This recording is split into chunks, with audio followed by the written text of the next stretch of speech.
На иницијатива на ракометниот возач Драган и на Кирил Лазаров, со останатите македонски репрезентативци се дојде до прекрасна соработка со Сдруженијето Сплотени срца од Штип за организирање на хуманитарна акција за прибирање средства за изградба на рехабилитацијски центар за децата со посебни потреби.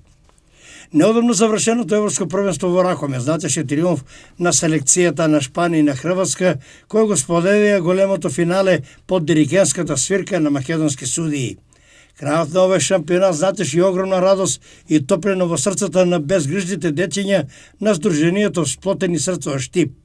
За нивна радост, по долготрајната голгота и борба во правилата на општествената матна игра, се појави искрен надеж во некои души македонски, кои се препознатливи од давнина, но треба да се препознаат или изаедат.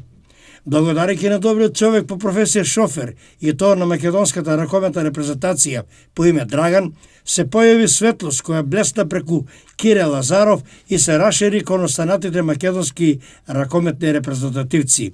Се воспостави контакт со Сдруженијето Сплотени срца од Штип за реализација на нивниот дамнешен проект изградба на рехабилитацијски центар.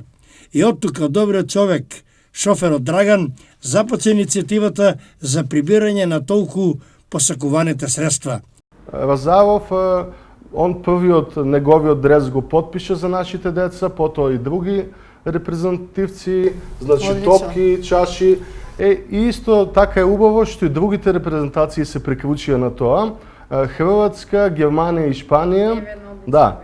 Значи, наскоро планираме во текот на наредната недела да бидат ставени овие дресови топки на рецитација, со што би се присобрале доволно средства за конечно да го купиме земјиштето. Лицитацијата веќе започна, таа несметано тече и се одвива, а законетиот исход од нејзината успешност наскоро ќе дознаеме од Сдруженијето Сплотени срца, кои конечно сакаат и се надеваат на свој покрив и своја грижа за собствените деца. Целосата приказка за овој хуман потфат гледачите на Ирис телевизија ќе можат да ја споделат во емисијата Поплавне со Надица, која на нашата програма се емитува утре, среда во 16 часот.